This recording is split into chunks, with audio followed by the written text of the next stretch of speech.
Yeah, I know I just uploaded a video that was difficult for me to make, and this one is also going to be difficult for me to make as well, but I feel like I should get my story out there because combining the drama going behind the scenes here, where my friend who I consider to be my best friend was lying to me, that's really a small part about this whole story, to be honest. It has little to do with this whole story, but I've decided to talk about something that has traumatized me throughout my entire childhood. And no, it's not an actual crime that's been committed against me. At least I don't think it is. But if there's anyone out there who feels the same way I do about public school, this is what this video is about. I just want you to know you're not alone, and your feelings about public school the same way that I have here, they're very valid, and I'm sorry that you have to live with it the same way that I do. I guess in today's video, I'm going to dive into my history of my public schooling experience and how I wish no one ever to have to go to there, because truly I found it to be the best word I can use to sum up this whole experience: traumatizing. I initially went into a slight rant on the iTunes Fanboy podcast, and that's why I've kind of started to work up the courage to tell the full story here. So I guess I'm going to dive into my experience going to public school. I'm not going to name the exact public school I went to because, for one, there's going to be records and you guys can figure out my actual identity, which is something I don't want the internet to know just yet. I'm comfortable with you guys knowing my stage name, but something that I've had other people ask me is, why do I go by this stage name? Why do I go by Alpha DeWolf on the internet? It's because my real name is unfortunately attached to some not so good things that have happened in school, and as a result, I feel it is unsafe for me to use that name here on the internet. So I guess I'll go into the deep dive as of why this is who I am and why I can never recommend public school to anyone ever again. When I initially started my public schooling experience, I was 5 years old and I didn't go to preschool. I went to something similar to preschool. It was called Young Fives. It's basically our elementary school's equivalent to preschool, where they basically take in preschool kids, but they call it Young Fives. That was initially how I started my public schooling experience. And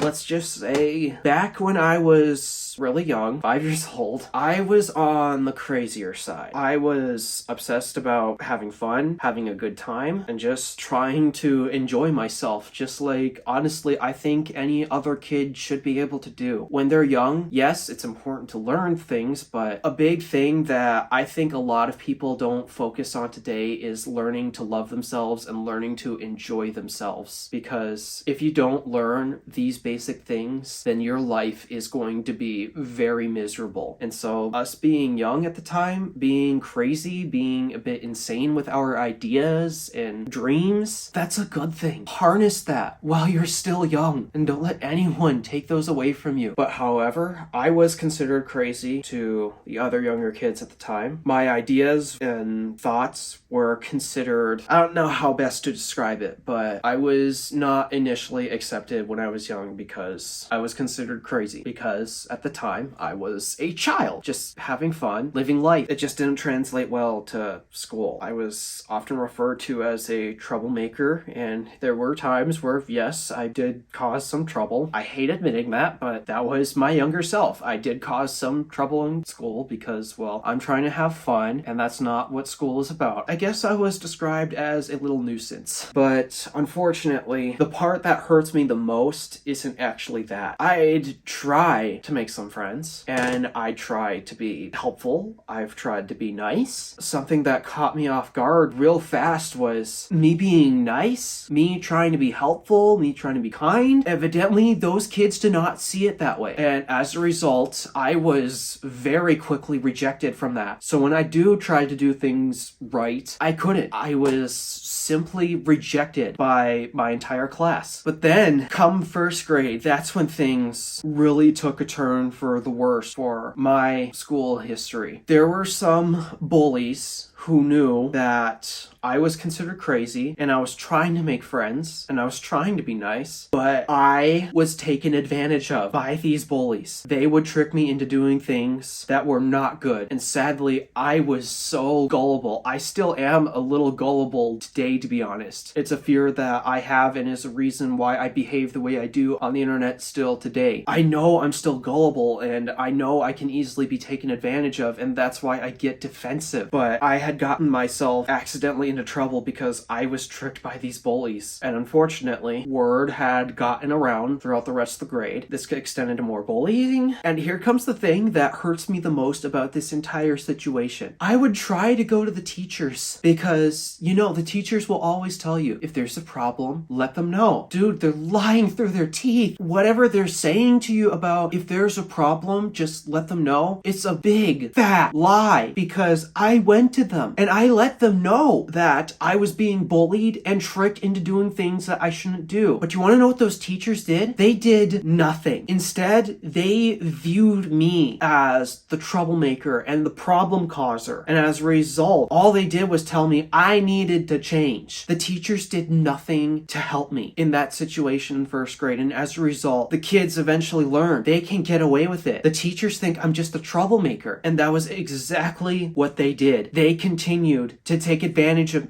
my gullibleness and me wanting to make friends and me wanting to do the right thing. And eventually it had gotten to a point where, because I felt so abandoned and to an extent I felt I was endangered. I was a child. How do you expect a child to react to this when you have bullying going on and the teachers do nothing to help? How do you expect a child to react? And as a result, I eventually became afraid of my own safety, because if this was what they were doing to me now, what could they make me do in the future? So I eventually physically retaliated. This is a number one rule that you cannot break in school. You can't fight back. You can't get physical with any kids. It's a rule you guys are probably familiar with, but when I was so young, first grade, in this situation, I had no one to turn to. What was I supposed to do? And so I decided to get these bullies away from me. If the teachers weren't going to help with that, I'd have to step in myself, because the truth was my parents couldn't do anything. They have no control over these kids. They weren't in school to help me with this. The only thing I could do was physically fight back. At least I thought at the time that was the only thing I could do. Was it the right thing? Probably not. But what was I to do when no one else would see through my eyes and realize what was going on? That eventually happened in first grade, and now that I started to fight back, I would be antagonized even further, but eventually they started to leave me alone. I had fought back hard enough. I had physically hurt these bullies hard enough to the point where they eventually started to leave me alone. And also because at that time, I guess finally the adults realized, hey, they're now getting involved in this. Just, you need to stay away from him. And I don't remember exactly. A big problem that I have when it comes to dealing with trauma is my coping mechanism for it is just to forget the event. It's the best way I can deal with this type of stuff. So I don't remember the exact details exactly of how it stopped, but for me, that didn't matter. The point was, I was finally left alone. From that point in first grade, I no longer wanted to make friends. I just wanted to be left alone, because I had learned I'm not going to find any friends if this was exactly how I was treated and if this was the image set onto them. And the truth was, this image had lasted throughout pretty much the majority of my life at public school. I was always, for the most part, pretty much alone. I did still happen to have I'd make a couple friends here or there. Later in life, I've learned that these friendships weren't true. For the most part, I considered myself to be very much alone in school, and I decided it was not worth getting involved with any of the students there, because unfortunately, when some new students would come back, I don't know what led up to me kind of reliving my first grade trauma of just being so consistently bullied and tricked into doing bad things. Sometimes it had resurfaced, be it in later grades, or sometimes it would randomly resurface. So there were times where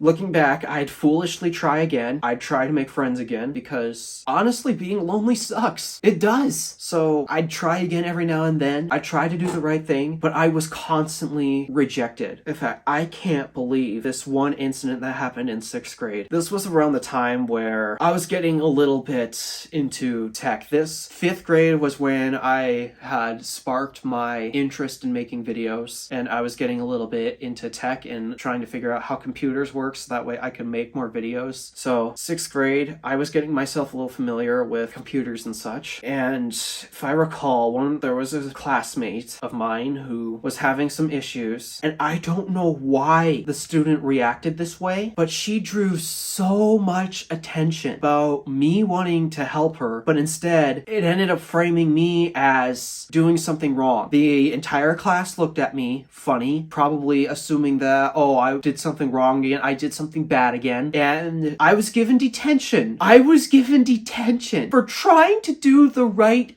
thing. And I would explain myself. I would explain my side of the story, but it doesn't matter. No matter what I had to say about any given situation, it did not matter. It was not important. The important thing was it was my fault and I deserved the punishment. I got detention for trying to help a student. That's just backwards logic. Ultimately, I was filled with so much anger from that situation. I ended up just storming out of the classroom. And from that point, I basically ignored all of my teachers because at this point I knew I could not trust them. Look, I get it. Dealing with kids misbehaving, it's not a fun thing. I'm not ignoring that. But when it comes to trying to figure out what the hell happened here and they coming out only one-sided, that's not right. So from this point on, I could not trust what the teachers were going to do anymore. I could not trust them to do the right thing. So because again, I had gotten detention for, I guess, supposedly interfering, or I don't know what everyone thought I was doing. I was simply just trying to help, but clearly it was not taken that way, and I don't know how it was actually taken. At this point, I realized that doesn't matter anymore because I'm out of public school and